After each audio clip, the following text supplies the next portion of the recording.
Hello, we're here at the London International Disputes Week. It is the 30th anniversary party of ArbitralWomen, and here I'm with the founders of ArbitralWomen, Madame Mireze, Philippe and Louise Barrington. I'm going to have a few questions for them that they have not been asked yet. Are you ready? Ready. The first question is easy. 30 years of cooperation. How have you managed to take the organization that far? Who of you is the horse that pulls the wagon? She was the one. I might be the wagon, you're the horse. Yeah, probably.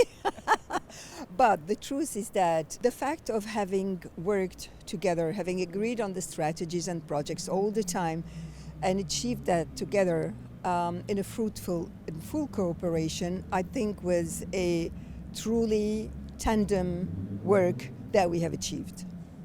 So we're both horses. Yes. Okay.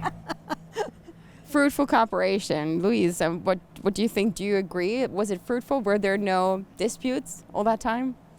I don't remember ever having a dispute with you.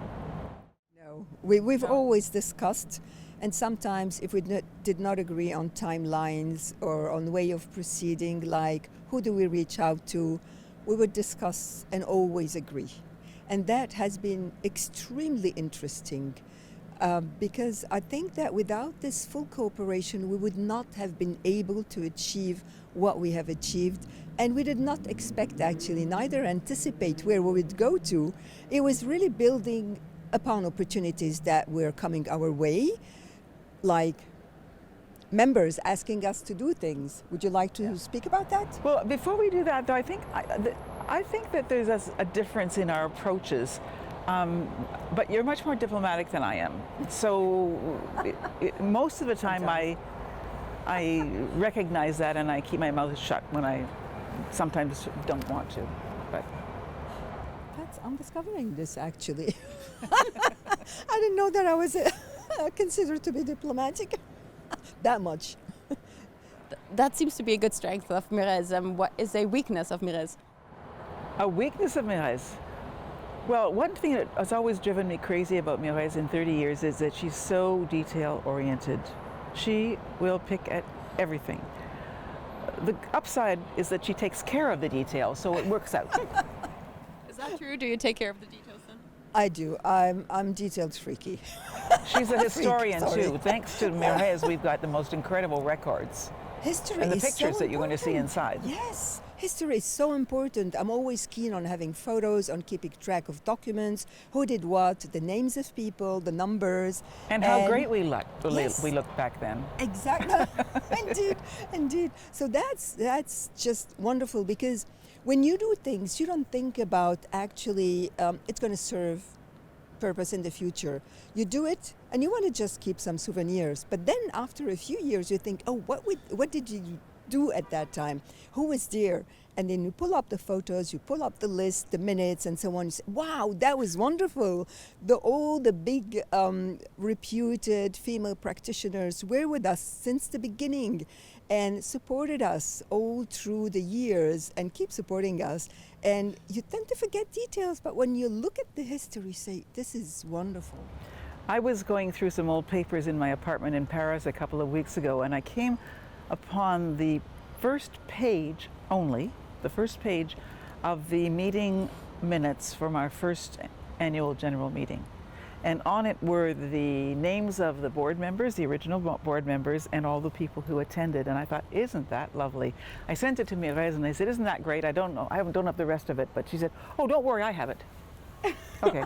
Oh, wow. Okay, so Mireze, you're the horse, the record keeper.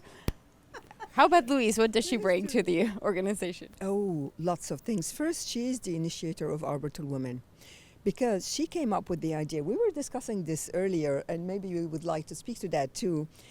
When she had that idea of gathering women, I was not involved. I didn't even know what to expect, and I wasn't interested that much. So the day before the dinner, Louise and another colleague were at the Institute conference. I was there, and they spoke about that dinner, and either Louise or Anne Cambordac mentioned this dinner, and they said, why don't you come over? I said, yeah, okay, why not? And so I went to that dinner, and I was amazed to see that we were 60 there, gathered together. I had no idea that there were so many women in arbitration, because obviously we were all the time backstage. Well, neither did I. I decided to invite a few women that I knew were involved in arbitration to this dinner, because nobody had ever done it before. And so I booked a little restaurant just around the corner from the ICC, where we both were working at the time. And then I went off to Cancun because the ICC had a conference there, and I was helping with the organization. So I came back to Paris a week or two later, and my assistant, Catherine, said, "Louise, we have to get another restaurant." I said, "What's wrong? That's a beautiful restaurant. I love that restaurant." And she said, "But it only takes 40 people." I said, well, it takes 40 people. So she said, "We have 60 people registered now." And I just was amazed, because it was triple what I thought we might get. I thought maybe we would get 10 or 12 or 15 people at the very most, and suddenly there's 60 people. And the energy in that room was just amazing. It was fantastic. I will never forget that.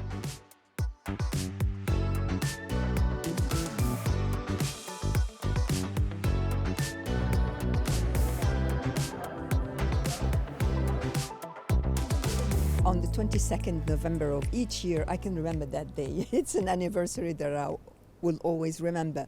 What amazed me actually is the fact of having discovered, again, as I mentioned earlier, that we were so many women involved in dispute resolution, but we would not see them, we would not know about them.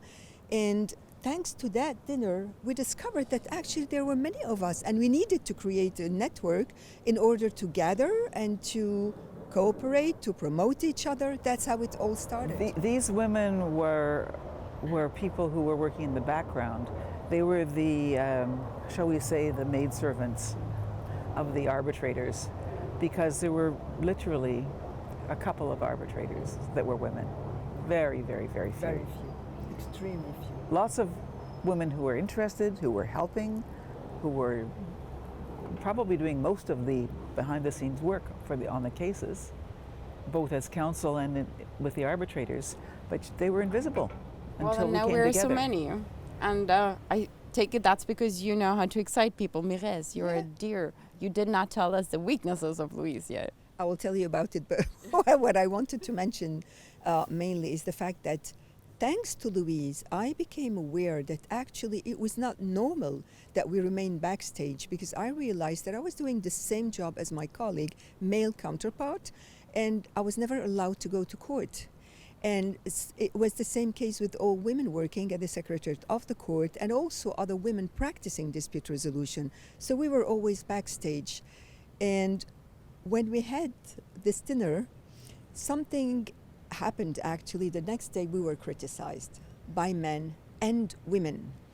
And we were constantly criticized until one day I came up to a male colleague, and said, "Can you tell me what's wrong with gathering women and promoting each other?" The answer was, listen to this, "You belong to a position that you need to keep, that's all." And so I thought, I was so speechless that I thought, you will not make me stay in the position you want me to stay in. And that's where I woke up and said, that's not going to work any longer now. Things have to change. So you need to realize first that you're not alone. And the fact of having gathered this group made us get stronger, because we were no longer isolated. When you isolate a person and say, you stay in this position, like you're not competent and you're not up to the job, you think maybe he's right. I don't think anybody ever said you're not competent. They just said it's not your place. It's not your place. Your place isn't at the table. Yeah. So things have changed, luckily, but there remains much to be done. And that came both from men and women, that comment. The comments were interesting because, well, it was understandable that the men thought that it was their bailiwick, and so why should we be let in to compete with them? But the women, it was more disturbing. There were some women who said, Well, I've actually made it. I am an arbitrator, or I am doing the work I want to do in the field of arbitration. So I don't need this group. I don't need ArbitralWomen. I did it myself, so can everybody else. Perhaps neglecting the fact that they came from very privileged backgrounds with very good connections. The other group was the women who were afraid. They hesitated to join us because they felt they were going to be labeled as troublemakers, and that it would somehow inhibit their career aspirations, that it would not help them, but it would hurt them. They didn't have the idea about getting together and actually making a difference together. How did you then encourage these women to join when they were afraid? Well, it was very hard. We had to beg people to join us. I remember at the very first meeting in Montreal, it was almost funny. And we had a man at that meeting. Do you remember? There was one man at our first annual general meeting. But what happened? But what I remember about that meeting is that when he spoke, everybody listened. And I've noticed that that was not an isolated thing. When there are men and women in the room at the same time, generally the women will give way to the men, or because that's how it was at the time. And that is that's the main reason really that we are a women's organization and that we don't have men members. Yeah. Because we wanted to make sure that all the leadership came from the women. So, The weaknesses of Louise. Yes. Sometimes she makes me mad. You know why? Because I have to send her the email 2, 3, 4 times. Where is it? What's the address? When is the meeting? But that's the only one. I didn't get the email. Yeah, I didn't get the email. I didn't get the invitation. I lost it. I lost it. I am lost. So that's the only weakness that I know. And I'm on the wrong continent most of the time. Yeah. Can we speak about the qualities? yes, please. She is extremely generous with her time for young people, for students, for any person coming up to her. And she's always ready to help. She's always ready to assist, to recommend, to to give tips, to be there to mentor. She constantly mentors. I mean, without playing the mentor, she's mentoring and she's educating all the time and she's supporting all the time. Well, we talked about mentoring recently, and ArbitralWomen has a mentoring program that we started in 2006. And 5, 6, yeah. Okay. And at the time I was coming up, if you like, it never occurred to me that I needed or should have a mentor. But now looking back, I know that I had 3 who were very important to me. And I guess it's something that it came naturally to me because I'm the eldest of a whole bunch of children. So everybody was always asking me for help and I was used to doing it that way. But it also made me realize that a lot of people can benefit by having someone that they can not necessarily look up to, but look to for advice or just for support. And that's why we started the mentoring program. I have one last question for you. How did you pass on the spirit that came from your friendship and cooperation to the board and to a whole new generation of women who all exercise that generosity and that support? I think it was about showing that we walk the talk. If we don't deliver what we are saying, it's very difficult to convince people and to encourage them.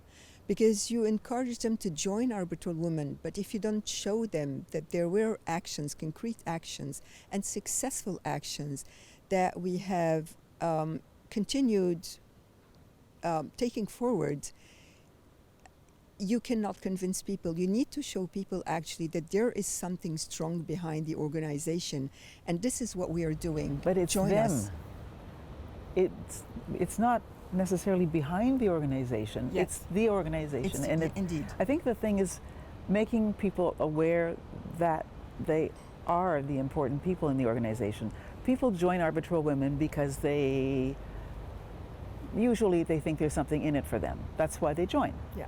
But very quickly they realize that what's in it for them is what they make of it. And so you can be a member of ArbitralWomen for years and never really get much out of it, or you can end up starting your own program or starting your own seminar, writing things, just coming up with new initiatives which will help other people. And so I think that's what it is. It's really, what we've said is get in there and then make it work for you. Make it work for you and make it work for the organization, because for instance the board members, sometimes you have candidates running, getting on board, but not knowing what they can expect. They want the title. They want the title, some of them, but then they did not expect that there was that much work and that we do work.